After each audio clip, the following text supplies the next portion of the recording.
So let's talk about the importance of preparing yourself and your space to do a reading. A lot of times if I'm doing a daily draw, I don't go into this much detail, and that's perfectly fine. I usually do a brief grounding ritual, and then I draw my card for the day, and I ask for insight into my day, and that works very well for me. For instance, so let's start out with that. After you've done your grounding ritual, and you've prepared yourself to just be calm enough to receive messages from Spirit, go ahead and connect with your deck. And I have ways that I do that. I shuffle, and there are certain symbols that I draw, and I tap 3 times after each symbol. That's just a ritual that I do, helps me to prepare. And then I ask, what's the message for me today? I usually, but this, follow your own intuition here, will cut the deck into 3s, and then I draw the card that will give me insight for the day. So you can see that from this deck, I drew the Knight of Swords for today. And this guy is the knightiest knight of them all. He's air and air. And he talks a lot about forward action, but being careful that it's not thoughtless or concerned only with yourself making forward movement and not helping others. So I'll often meditate on that for a few minutes. And I just listen to messages that I might be receiving, but I don't get too stuck on, the exact meaning of the card for the day. I like to, kind of mentally and spiritually carry the card with me throughout the day, sometimes even physically, and just see how the day unfolds and how my energy unites with the Knight of Swords. So that's a great way to do a daily draw. And again, it doesn't need to be that complicated or difficult. And after I do that, I shuffle the deck again, and I thank the deck and disconnect from the energy of this draw. And then I usually, put the deck down and go about my day. So you can see that it doesn't need to be too complicated. But if I'm going to do an actual spread, and especially if I'm going to be reading for someone else, I like to have a little bit more attention and focus on creating the space and the atmosphere for my spread. It just helps me to spiritually be prepared and more focused. And you'll find different things that work for you. For instance, this is a quilt piece from my great-grandmother's work before she died. She was an avid quilter. And I always have this piece with me whenever I'm doing a spread, whether it's for myself or someone else. If you work with crystals, you might find that having crystals around is a really excellent way to help you get focused and to stay focused and to draw the theme in of the reading. I always have stones and sometimes shells. You can see here I have a small shell placed around or near the area where I'm working. I appreciate and love crystals, but I'm very drawn to working with actual physical stones that just show up for me just from the earth, and I end up pulling them up, or I'll find them while I'm walking around and I bring them into the house and I get very clear messages from them, and they really help me attune to the other realms when I'm doing tarot readings. So you can see that I have 5 stones, and I'm not sure if it's showing up in the camera, but I also have 2 candles lit. And depending on how I feel, I'll often put a drop of essential oil in one of the candles. Even though summer is beautiful, it's often a difficult time for me, time of the year. So I actually have cinnamon oil today placed in my tea candle here. And that's to awaken the fire. I've also placed my table facing the south, which is the element of fire, just to kind of rev me up and feel more energetic. I'll also incorporate art into the reading as well. This is a piece by Bouguereau, and it's just beautiful. And I feel like, I feel that it just applies for myself and for the readings that I'm going to be doing today. So I have this piece of art here, and I have often very, different pieces of art for different people that I will have placed around this space, just to kind of draw the theme in. So let's talk about the 3-card spread. There are thousands of versions of the 3-card spread, and I invite you to do research and find out what works for you. For today, I'm going to do a mind, body, spirit spread. And I'm going to read it as if I was reading it for myself so that you can see how I interpret the cards and read and what might or might not work for you. So again, shuffle. clearing the energy from the daily draw because this is a different spread and I want to make sure I'm not getting mixed signals. Then I'll draw my signs again. And I'm going to shuffle, and while I'm shuffling the cards, I'm thinking about what I'm asking about. So I'm asking about a mind, body, spirit spread.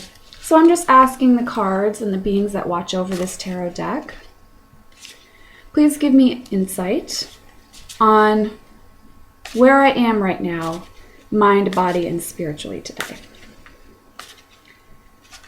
So again, I invite you to choose to shuffle until you feel ready and follow a system that works for you. And that will change over time. Organically, it grows and changes. You'll find that a lot of people say, you can't do this or you can't do that. You have to do this or you have to do that. When you're shuffling, cut the deck a certain amount of times. I don't agree with that personally. I feel that it's completely intuitively. And if you're reading for other people, it's also important to me anyhow that they shuffle in the manner that's correct for them. So for today, I've cut my deck into 3. This is mind, body, and spirit.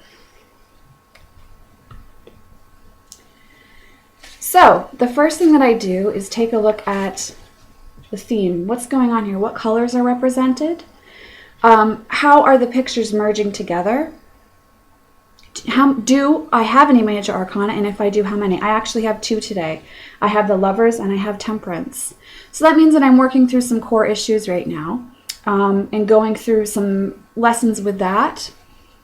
And so that's important for me to realize. As you can see for mind, I drew the Lovers. For body, I drew the 5 of Wands. And for spirit, I drew Temperance, which is an absolutely beautiful card. I love this depiction of temperance. Then I take a look at, okay, individually in each card, what's sticking out to me. So I'm going to start in the mind section. I have the Lovers. So I can see that there are 2 creatures on a path and that there's a bird with a letter flying over them.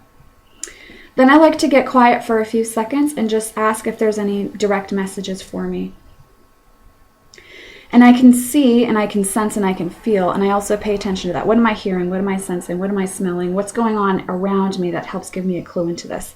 I can see that mentally there is a union within myself of, in this case in the Lovers, it's represented as masculine and feminine, but for me it's the outer person and the inner person that need to unite more in order to have the energy to live the busy life that I'm living right now. I can see that mentally I feel like I'm racing to catch up. And it's important for me to realize that by union within, I can create the energy for myself to be mentally awake and energized. So that's the message that I get from the mind for myself. Physically, I drew, again, the 5 of Wands. So what do I see in this picture? I can see that there are 2 beings almost fighting. They're engaged in a battle of will and also a physical battle, which ties in beautifully with the fact that this card is about how am I doing physically. And I can see that tying into mentally, again, there's 2 people. There's 2 disparate centers. And they're fighting against each other, and it's important for me to bring them into unison. So for myself, I can see that eating healthier and exercising more is what's going to help me have more energy, both mentally and physically. Also, it's important for me to realize that there has to be a care and love for myself physically, and that it can't be a battle of will against how I think I should look versus how I perhaps physically to others do look. So that's physically for myself today. Then spiritually, I drew Temperance. So where am I at with Temperance today? Okay, now it's very interesting to me that she's alone in the picture, and yet she has 2 helpers here, representing the balance and the patience and the 2 separate beings. Again, we're going back to the 2 separate beings. This is in the whole section right here that need to merge together to create something new. So to me, the answer is spiritually today. If I can focus on loving and honoring both parts of myself and combining them together and being patient with myself while I do this, then I can create more energy, more focus, and a happier self. Especially happier spiritually, because then I have more time to devote and more energy to devote to the most important part of my life, which is my spirituality. So this is an example of a 3-card spread. This is the mind, body, spirit spread. It's very simple, and you can see how I followed a theme to arrive at the answer that made sense to me for what I need to know today about my mind, body, and spirit. So this is going to end up being one video in and of itself because it ended up being longer than I was hoping, but I wanted to show you how you can organically come to your own conclusion without having to read the meaning that is in your book. It's actually very easy to do, and it's a lot of fun. And if you can get quiet enough, you can actually communicate very openly with spirit and with other realms and hear very clear messages. So in the next video, we're going to talk about other spreads to use and also reading intuitively. I will see you then. Bye.